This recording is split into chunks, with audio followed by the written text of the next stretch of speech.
Bismillahir Rahmanir Rahim. Alhamdulillahi Rabbil Alameen. Wa sallallahu ala Sayyidina Muhammad an-Nabiyil Ummi wa ala alihi wa sahbihi wa sallam tasliman kathira.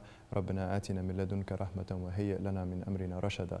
Assalamu alaikum wa rahmatullah. This is your brother Faraz Khan, part of the full-time faculty here at Zaytuna College. And Ramadan Mubarak. We just wanted to speak a little bit today about Rahmah, Allah subhanahu wa ta'ala's mercy, and specifically that if we want to receive the mercy of Allah subhanahu wa ta'ala, then we should endeavor to reflect that mercy for each other. And it's interesting that one of the most oft-cited hadith about our blessed Prophet sallallahu alaihi wasallam with respect to Ramadan, it focuses on his generosity.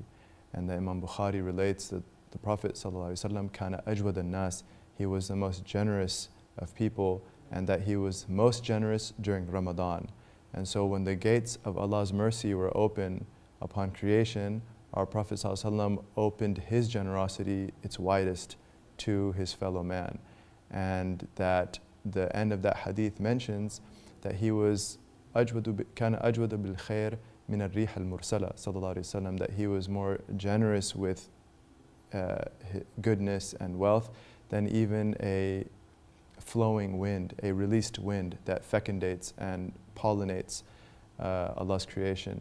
And so specifically in light of that generosity, we wanted to focus on generosity of our very thoughts. That how do we think of our fellow believers? And this is a virtue in Islam that's called husn al-dhan bi-ibadillah, thinking well of Allah's servants. And that if we think ill of Allah's servants, that this is a crime in Islam. And Imam al-Ghazali, he discusses that what's called hadithun nafs or khawatir, notions that occur to the mind, or if a person is sort of speaking to himself, or even shak, even doubt about a fellow believer, that Allah out of His mercy pardons all of that.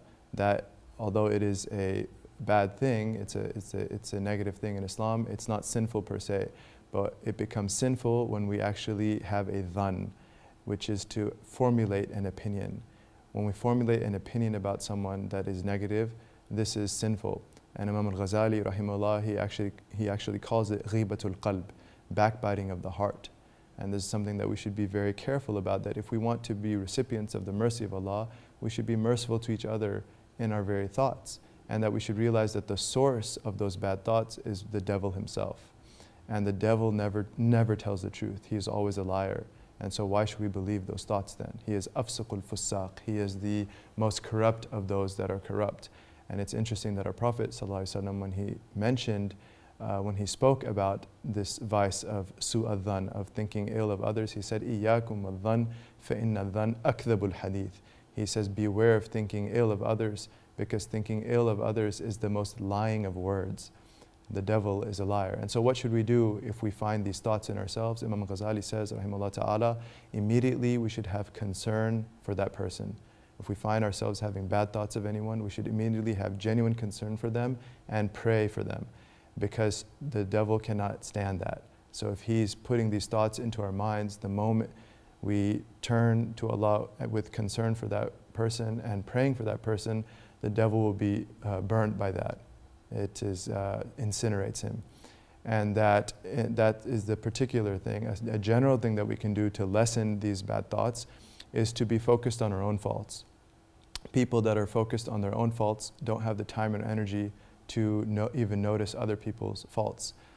And that then the question comes up, what if we see something clear in our fellow believer that they do that is wrong? If we see a clear wrong, what's the adab of dealing with that situation?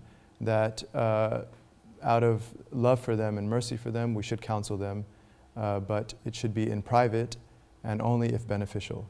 If we perceive that it won't be beneficial for them, then it's often better not to counsel them. But if we feel that they will benefit, that they will be open-hearted to some advice, then to do so in private. And Imam Ghazali says that we should, rahimahullah, that he mentions that if we're in that situation, we should feel very sad about it.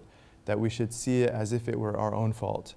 And we should feel as sad about someone else's fault as if it's our own. And that he also mentions that never look down on someone in that situation.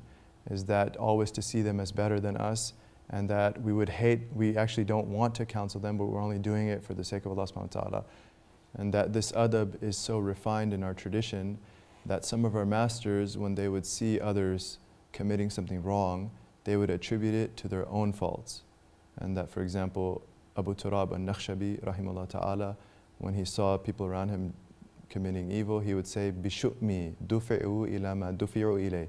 He said, because of my lack of barakah, they fell into whatever they fell into.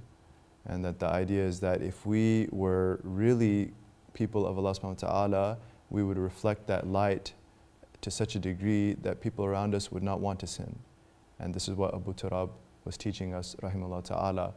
And that finally, again, reflecting that mercy for each other and that generosity, the prophetic generosity to each other, is that we can learn from our master, Ma'ruf al-Karkhi, rahimahullah, that he one time was with his companions and some young people passed by on a boat and they're doing things that young people shouldn't be doing. And so his students said to him, make dua against them, they're disobeying Allah subhanahu wa ta'ala.